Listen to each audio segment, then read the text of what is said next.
কোন কোন খাবার দিয়ে সাহরি ও ইফতার করা সর্বোত্তম হবে? ইফতার এবং সাহরির জন্য সবচেয়ে উত্তম খাবার হলো খেজুর।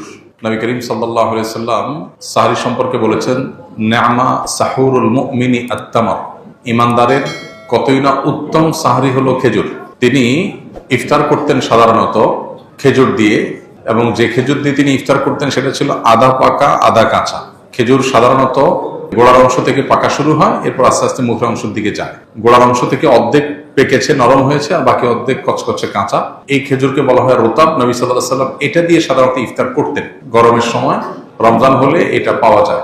এটা যদি না থাকতো তাহলে সরাসরি সাধারণ যে খেজুর সেটা দিয়ে তিনি ইফতার করতেন, পুরো পাকা খেজুর দিয়ে ইফতার করতেন। অতএব ইফতারের জন্য খেজুর হলো সবচেয়ে উত্তম আইটেম। কিন্তু এটা জরুরি কোনো জিনিস না, আবশ্যক কোনো বিষয় না যে ইফতারের জন্য খেজুর হতেই হবে, খেজুর ছাড়া ইফতার হবে না, এমন কোনো কথা নেই। কেউ যদি বড়ই দিয়ে ইফতার করে রোজা হয়ে যাবে। কত মানুষ দামি দামি খেজুর দিয়ে ইফতার করে কিন্তু তার রোজা আল্লাহর কাছে কবুল হয় না। আবার অনেকে হয়তো সামান্য এক ঢোক পানি দিয়ে ইফতার করেন, অথবা অন্য কোনো খাবার দিয়ে ইফতার করেন, খেজুর কেনার সামর্থ্য নাই, কিন্তু তার রোজা আল্লাহর কাছে কবুল হয়ে গেছে। এই জন্য রোজার সাথে এই ইফতারের আইটেমের সম্পর্ক তেমন গভীর কোনো সম্পর্ক নাই। তবে হ্যাঁ, সামর্থ্য যখন থাকবে অনেক কিছুর, তখন খেজুরকে আমরা অগ্রাধিকার দেব সুন্নাহ হিসাবে নবী সাল্লাল্লাহু আলাইহি ওয়াসাল্লাম। আল্লাহ আমাদেরকে তৌফিক দান করুন।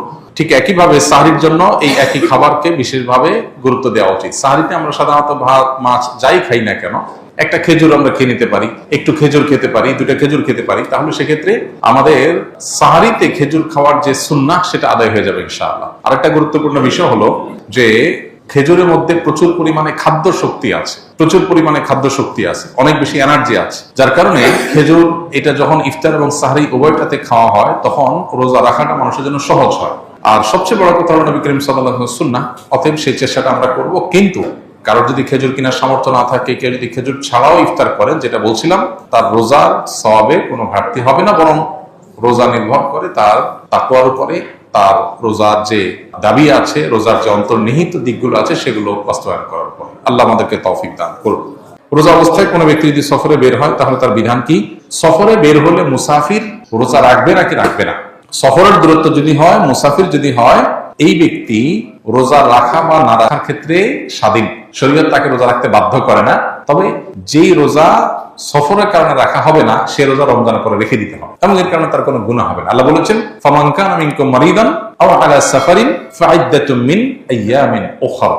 যে ব্যক্তি অসুস্থ হবে, সফরে থাকবে, তার অন্য সময় রোজা রেখে দিলে সেটা তার জন্য রোজা হিসেবে যথেষ্ট হবে। তবে কেউ যদি সফরে তার কষ্ট না হয়, স্বাভাবিক, তাহলে তিনি রোজা রাখতে পারেন, রাখা ভালো। আর যদি কারো কষ্ট হয়, তার জন্য বরং কষ্ট না করে সফরে আল্লাহ সুযোগ দিয়েছেন যেহেতু, সে অপশন নিতে পারে, নেওয়া উচিত। নবী সাল্লাল্লাহু আলাইহি ওয়াসাল্লাম থেকে এটা প্রমাণিত, এবং এটাতে কোনো হেজিটেশন করা উচিত না। হ্যাঁ, অনেকে এমন আছেন যে রমজান পরে আমার আর রাখা কঠিন, কাজে রাখার সুযোগ হয় না, হবে না, তাহলে আমার কষ্টও হচ্ছে না, তাহলে তার জন্য রাখা উত্তম। কিন্তু সফর অবস্থায় শরীর আমাদেরকে রোজা রাখতে বাধ্য করে না। আমরা চাইলে রাখতে পারি, চাইলে ভাঙতে পারি, কিন্তু যেটা ভাঙবে সেটার বিনিময়ে যতগুলো ভাঙবে ততগুলো আবার রমজানের পরে রেখে দিতে হবে। কিস্তিতে মোবাইল বিক্রি করা জায়েজ আছে কিনা, বা বিক্রি করলে গুনাহ হবে কিনা, বিস্তারিত বুঝিয়ে বলবেন। কিস্তিতে মোবাইল বিক্রি করা বা অন্য যে কোনো জিনিস বিক্রি করা জায়েজ আছে। কিস্তিতে কেনা বেচা মৌলিকভাবে জায়েজ। সাহাবীদের মধ্যেও কিস্তিতে কেনা বেচার এই কালচার ছিল। নবীজি সাল্লাল্লাহু আলাইহি সাল্লাম এই ব্যাপারে কোনো নিষেধাজ্ঞা আরোপ করেন নাই, বরং তার সম্মতি পাওয়া যায়, সেখান থেকে বোঝা যায় যে কিস্তিতে কেনাবেচা করা যায়।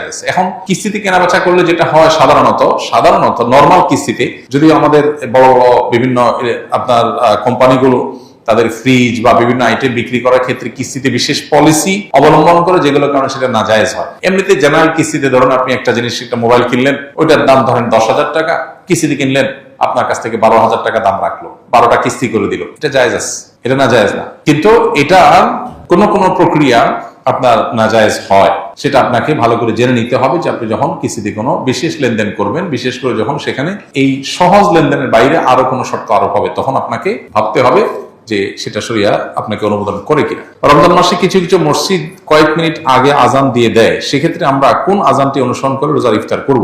সূর্য ডুবেছে এটা নিশ্চিত হয়ে গেলে আমরা ইফতার করতে পারবো। ইফতারের সাথে আসলে তো আজানের সম্পর্ক নাই, যদিও আমরা সূর্য ডুবার পরপরই আজান দিয়ে থাকি মসজিদগুলোতে। অতএব সূর্য ডুবার আজান দুইটাকে আমরা একই অর্থে ধরে নিয়েছি, যদিও ইফতারের টাইমিং এর সাথে আজানের সম্পর্ক নেই। সম্পর্ক কিসের?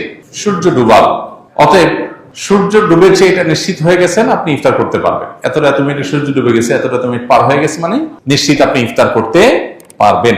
আজান 2 মিনিট পরে দিলেও কিছু আসে যায় না। এখন কোন মসজিদে যদি মুয়াজ্জিন টাইমের 2 মিনিট আগে আজান দিয়ে দেয়, তাহলে ইফতার করা যাবে না? আপনাকে দেখতে হবে টাইম, হতে পারে মুয়াজ্জিন ভুল করেছে। অতএব নির্দিষ্ট টাইম যত মিনিটে সূর্য ডুবে তখন আমাদেরকে ইফতার করতে হবে। সাধারণত সূর্য ডোবার যে টাইম তার আগে আজান কেউ দেয় না, যদি দেয় সেটা ভুলে দিয়েছে, অ্যাক্সিডেন্টলি হতে